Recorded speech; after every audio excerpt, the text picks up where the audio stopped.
উনি তো ওনার একার সিদ্ধান্তে চলেন না, উনি একটা দল করেন, দলের একটা সিদ্ধান্তের ব্যাপার আছে, ওনার পরিবার আছে, সকলে মিলে ওনার কোনো কাজ তো বসে আছে ঠেকে আছে আমি দেখছি না। তারেক রহমান যে কাজ করেন, দলকে যে দীর্ঘদিন এত বছর উনি ওখানে বসে ধৈর্য নিয়ে মানে এত সহনশীলতা নিয়ে যে উনি সার্ভ করেছেন, ঐক্যবদ্ধ রেখেছেন, ইটস এ গ্রেট অ্যাচিভমেন্ট আমি মনে করি। আমি দেশে ইসলামিক ধারার রাজনৈতিক দল অসংখ্য আছে, শুধু জামাত ইসলাম না। না, তারা তো দলে টানবার চেষ্টা করছে, জামাত ইসলাম বাংলাদেশ করছে, সবাই তাদের দলে সাড়া দিচ্ছে এরকম না। আমরা দেখছি যে চরমোনাই যেটা ইসলামী আন্দোলন, তাদের সাথে তাদের সখ্যতা দেখছি, কিন্তু এর বাইরে একটা বৃহৎ আলেম গোষ্ঠী, হেফাজতে ইসলাম, ইসলামী আন্দোলন, খেলাফত মজলিস, নেজামে ইসলাম, অসংখ্য রাজনৈতিক দল আছে, অনেকের সাথে আমাদের কথা হচ্ছে দেখছি। এবং তারা যে তাদের এই চরমোনাই এবং কি জামাত ইসলামের যে জোট, সেই জোটকে যে তারা পছন্দ করছে না, তাদের বক্তব্য বিবৃতির মধ্যে অনেক মজলুম আলেম আছে, এর মধ্যে অনেক মজলুম আলেম, বাবুনগরী সহ, হ্যাঁ, অসংখ্য। সেদিন দেখলাম তারা সমাবেশ করেছে ইঞ্জিনিয়ারিং ইনস্টিটিউটে, অনেক বাংলাদেশের 500-700 হাক্কানি আলেম।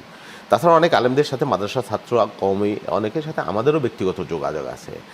মানে ইসলামী দল মানে শুধু জামাতে ইসলাম বা সেটা মিন করে না বাংলাদেশে, এর বাইরে ইসলামের অনেক ব্যাপক, বরং জামাতে ইসলাম বিভিন্ন সময়ে ধর্মকে ব্যবহার করে রাজনীতি করবার চেষ্টা করেছে। কালকে দেখলাম জামাতে ইসলামের এক প্রার্থী, আমি জানতে চাচ্ছিলাম তাদের সাথে আপনাদের কোনো ধরনের আলাপচারিতা হয়েছে কিনা এই?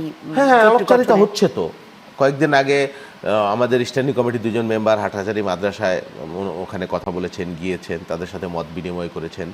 এবং আমাদের সাথে তো তারা দীর্ঘদিনের আমাদের সঙ্গে, যেমন ওই আজিজুল হক, ওই ইরা সাহেব ছিলেন লালবাগ মাদ্রাসার, যিনি আল্লামা আজিজুল হক শাইখুল হাদিস, ওনার যে দল মামুনুল হক সাহেবরা, তাদের সাথেও, অন্যদের সাথে, আমাদের সাথে খেলাফত মজলিস, হেফাজতে ইসলাম, অন্যদের সাথে আমাদের যোগাযোগ আছে, কথা হচ্ছে। তাদেরকেও কি আপনারা কোনো ধরনের আসন দিবেন, এরকমটা কথা হচ্ছে? হ্যাঁ, নিশ্চয়ই। তারা তো আর গণতন্ত্র বিরোধী কোনো দল না, তারাও ফ্যাসিস্ট বিরোধী শক্তি, নির্যাতিত মজলুম আলেম আছে অনেক। তারা যোগাযোগ যদি, তারা যদি আগ্রহ প্রকাশ করে, আমি মনে করি যে আমাদের দলের পক্ষ থেকে পজিটিভলি তাদেরকে অন করা হবে। জি, এই দেশের রাজনীতিতে, বিশেষ করে বিএনপির রাজনীতিতে সবসময় একটি প্রশ্ন অনেক বেশি উচ্চারিত হয়, সেটা হচ্ছে তারেক রহমান বিদেশ থেকে কেন সবকিছু নির্দেশনা দিচ্ছেন, এখনো কেন দেশে আসছেন না? সেই জায়গাটা আসলে দেশে আসবার কি কোনো প্রতিবন্ধকতা বিএনপি সবসময় দেখছে? এটা মিলিয়ন ডলারের কোশ্চেন, অনেকবার এটা নিয়ে কথা হয়েছে।